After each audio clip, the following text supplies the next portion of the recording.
Tudo tranquilo, começando o nosso primeiro vídeo aqui no canal, 120 minutos. A gente vai comentar um pouquinho de futebol, trocar uma ideia, ter uma resenha. Apresentando meus parceiros aqui de canal, Gabriel Bourbon, meu querido amigo. Bom dia, meu parceiro, bom dia a todos. Como é que estamos aí, né? Mais um programa, começando agora os 120 minutos. Mateusão também tá aí. Fala galera, tudo Nosso bom? querido Bandeira de Miel, parceirão também. Tudo bem? Saudações rubro-negras. Um abraço a todos. A gente queria fazer uma conversa aqui, de estilo um podcast, né? E a gente queria saber como que era o CT do Flamengo, assim, antes de você chegar. Quando você chegou, como que estava a situação do CT, assim, mais ou menos? Então, o CT do Flamengo era muito precário, né? Tinha uma casa antiga, lama por tudo que é lado, o vestiário era um barracão, cercado de lama quando chovia, e tinha 5 campos também, que os 5 campos já estavam lá, mas não estavam num estado muito bom, né? Então realmente era muito difícil. E aí com o tempo a gente foi melhorando até chegar no que existe hoje. Seu Bandeira, eu tenho uma dúvida, que isso é uma dúvida até que quando eu converso com alguns amigos flamenguistas, eles falam, aquele time de 2013, agora fugiu o nome. Copa do Brasil. Da Copa do Brasil, vocês esperavam ser campeão? Olha, torneio de mata-mata é bem possível isso acontecer. Principalmente porque no meio do mata-mata a gente eliminou o Cruzeiro, que era o grande time daquele ano, foi campeão brasileiro. Então quando a gente passou pelo Cruzeiro, nas oitavas, a gente sentiu que era possível. É claro que a gente não vai dizer que o Flamengo era o melhor time do Brasil naquele ano, estava muito longe disso. Mas você ganhar um torneio de mata-mata com um time que está focado, que está bem treinado, que está todo mundo dedicado, é perfeitamente possível. Aí depois do Cruzeiro passamos pelo Botafogo, pelo Goiás e aquela final com o Atlético Paranaense também, que ninguém esquece. Ninguém esquece o Brocador, metendo 4 no Botafogo, que é... Time do nosso amigo aqui. Cara, eu tenho uma pergunta, pessoal minha. Como que aconteceu, como que surgiu isso de surgir a oportunidade de ser presidente do Flamengo? Olha, foi até meio por acaso. Eu estava apoiando uma chapa que ia concorrer e os 2 candidatos a presidente e a vice foram impugnados porque não tinham, segundo o Conselho de Administração, as condições estatutárias para concorrer. E aí eles procuraram entre os apoiadores da chapa quem que reunia, quem que tinha 5 anos de vida associativa ininterrupta. E acabaram chegando a mim e o resto é história. Já era uma vontade sua? Ou já era uma coisa que você almejava, não almejava? Olha, quando eu era pequeno eu posso ter dito que queria ser presidente do Flamengo e tudo, mas não é...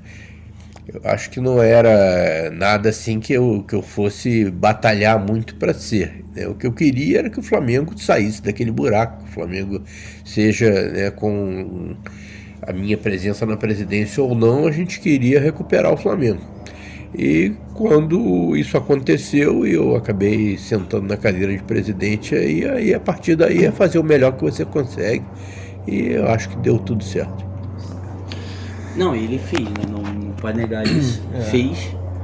Tanto que a gente sabe que o Flamengo passou muitos anos aí de dívida. Isso aí não é mistério pra ninguém.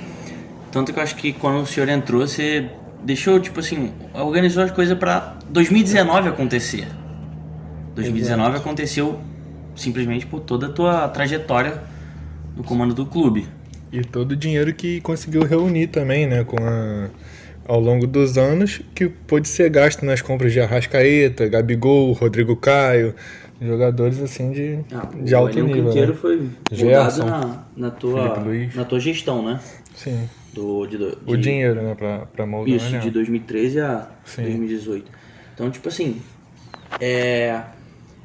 o senhor se considera assim como a tua gestão, tua diretoria, como uma gestão que, tipo assim, pô, eu livrei o Flamengo de uma barra que poderia acontecer no sentido Série B da vida, porque quase aconteceu algumas vezes?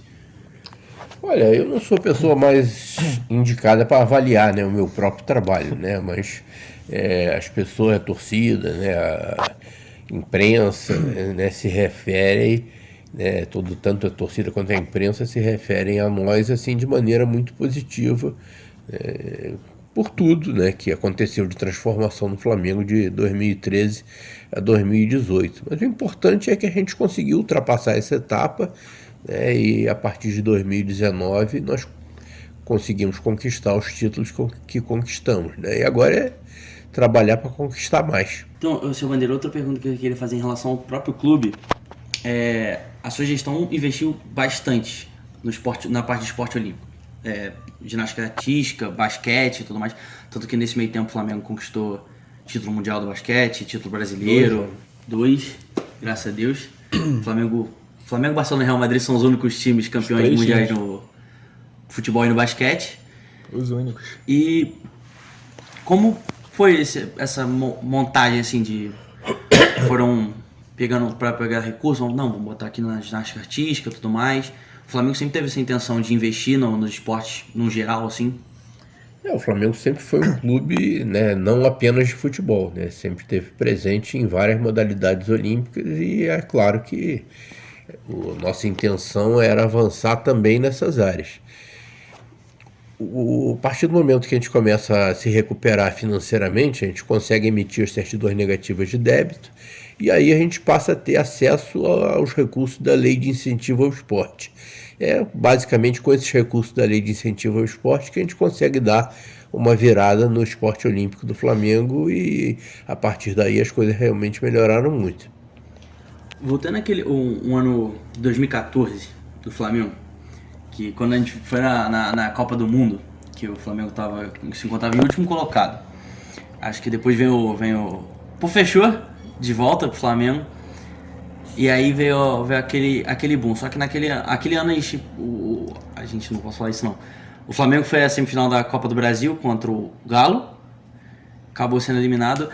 E eu lembro daquele ano como muita gente criticando o erro do Bandeira de ter trazido de volta o professor, sendo que ele que praticamente livrou o time do rebaixamento. Essas críticas aí durante os longos dos anos na sua presidência, em relação o time não ganha título, não sei o que e tudo mais, como é que a gestão trabalhou nisso aí? Olha, ganhar títulos é uma consequência de você fazer um trabalho de recuperação, né? Claro que você pode ganhar um título aqui, outro ali, mas para você ganhar títulos sempre, ganhar tudo e sempre, você tem que fazer um trabalho de reestruturação, você tem que melhorar a estrutura do clube e foi isso que a gente procurou fazer. Em 2014 foi realmente um ano difícil, o Vanderlei Luxemburgo nos ajudou muito naquele momento. Agora tem gente que gosta dele, tem gente que não gosta, a gente tem que respeitar. Mais que certo. Eu tenho uma dúvida. Eu não sei muito bem como funciona essa questão de reeleição e tal.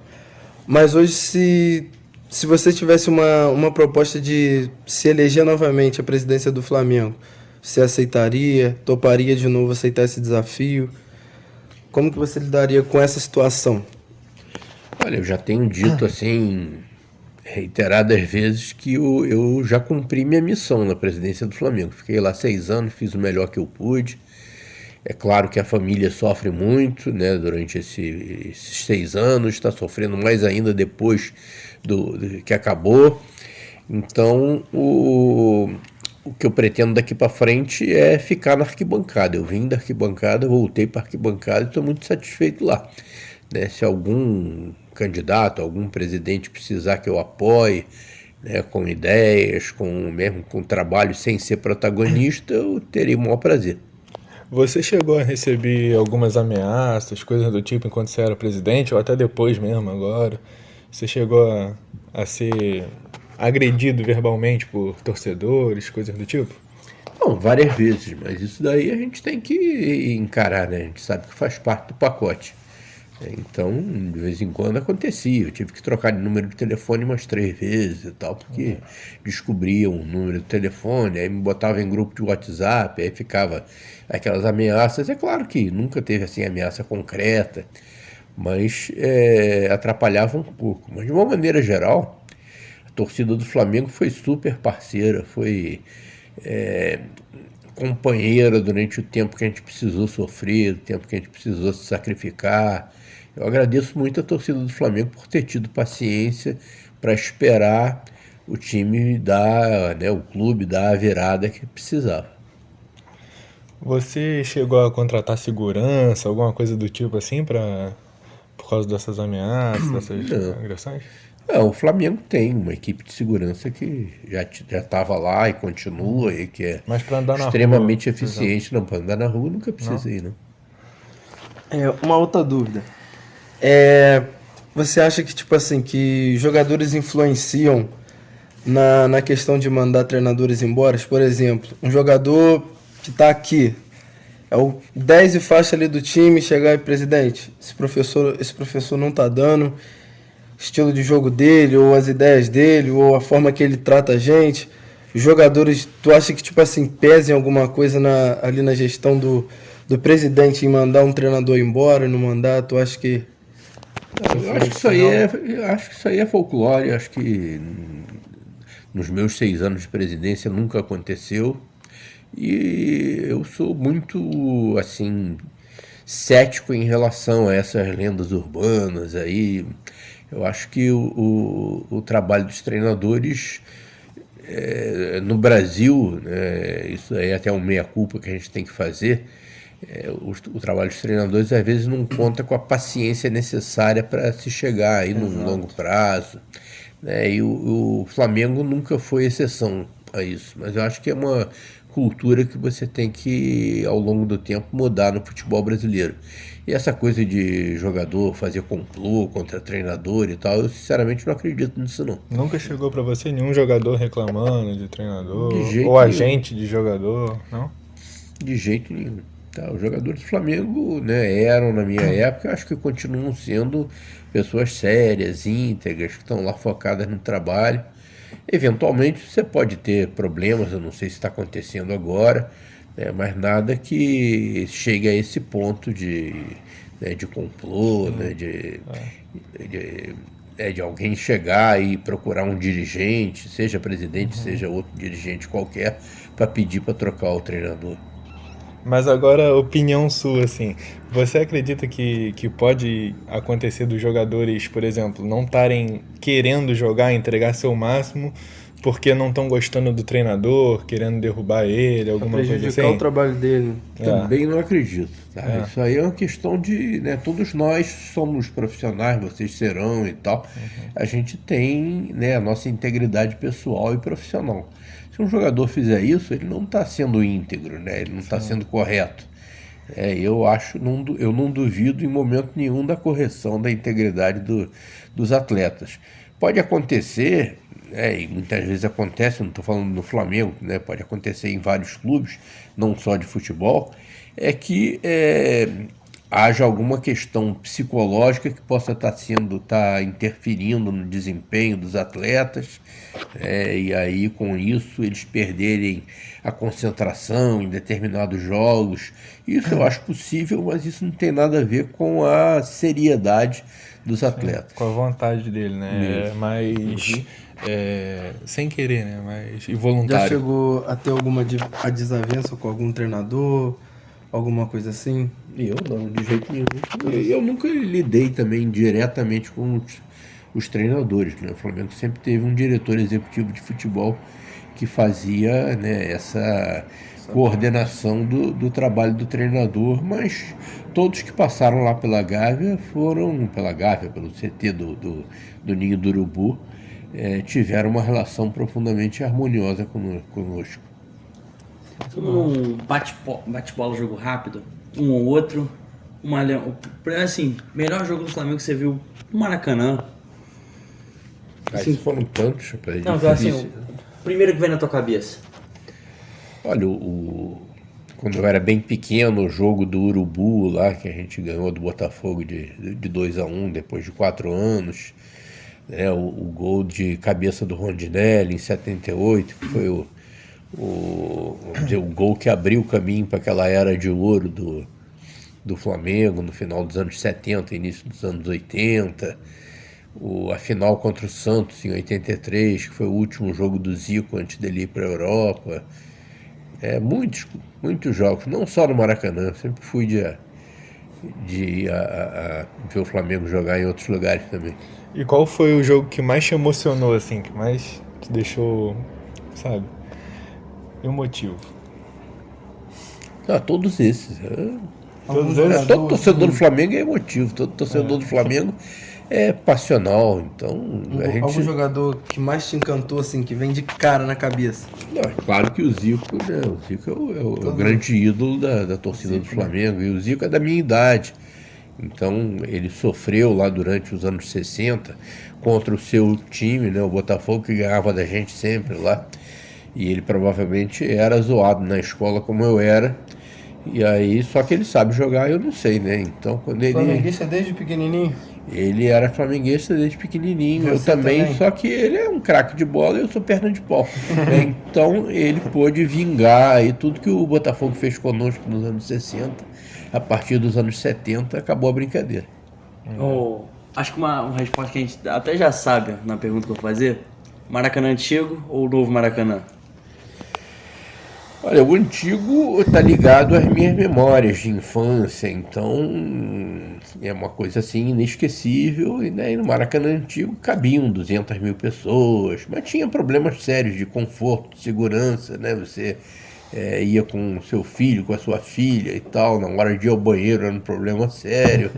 Né? Então tem vantagens e desvantagens, mas olhando pelo lado da emoção, o Maracanã antigo foi onde eu fui criado, foi onde eu passei boa parte aí da minha adolescência, da minha juventude, onde eu comecei a levar meus filhos para ver o Flamengo jogar. Tenho muita saudade. Agora, aquele um ou outro, aí vai com, se eu quiser responder, vamos lá. Pet ou Arrascaeta? Como torcedor. Aí tu vai como torcedor. Pet ou Arrasca? Difícil dizer, os dois são fantásticos, né? O Pet ficou na nossa história por conta daquele gol de falta lá contra o Vasco em 2001, e o Arrascaeta, eu tenho certeza que ele ainda vai fazer alguma coisa parecida com o Pet, mas o Arrascaeta hoje é acredito que seja um dos melhores jogadores em atividade no Brasil. Dentro do time do Flamengo, ele ao lado do Everton Ribeiro são os que realmente fazem a diferença. O Léo Moura ou Rafinha? Dessa nova geração aqui, Léo Moura ou Rafinha? Eu acho que o Rafinha, por ter sido campeão da Libertadores, né, acabou vamos dizer, chegando num degrau que o Léo Moura não conseguiu chegar, mas o Léo Moura é um jogador que ficou muito tempo no Flamengo também e precisa ser respeitado. O meu pai, ele sempre falou assim, cara, o Nunes, ele era caneludo, mas tu jogava uma pedra dentro da área, ele com um toque fazia o gol. E aí ele vivia comparando o Adriano com o Hernani.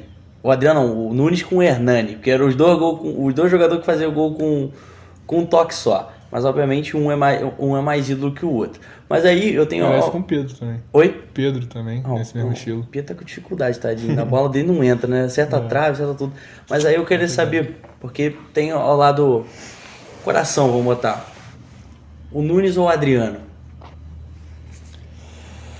Difícil dizer, né? O Nunes foi campeão do mundo, né? Mas o Adriano tem uma ligação assim com a torcida do Flamengo, né? Com os meus filhos. O Adriano é o ídolo dos meus filhos, né? Acho que se você for olhar assim, futebol por futebol, o Adriano tinha mais futebol do que o Nunes, né? Mas o Nunes está na história do Flamengo, fez 2 gols lá contra o Liverpool naquele jogo que ficou marcado na história. Ficou. Só aquela pergunta assim, só pra um lembrete. Zico ou Pelé? Zico. Claro. Gente, muito obrigado aí a todos. Muito obrigado, seu Eduardo Bandeira de Melo, pela brincadeira aqui que a gente fez.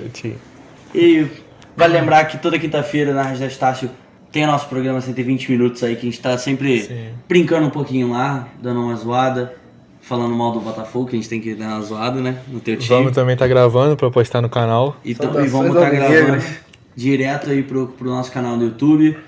Primeiro vídeo com participação do ilustre presidente do Flamengo, Eduardo Bandeira de Melo, que veio aqui dar uma resenhazinha com a gente, uma brincadeira.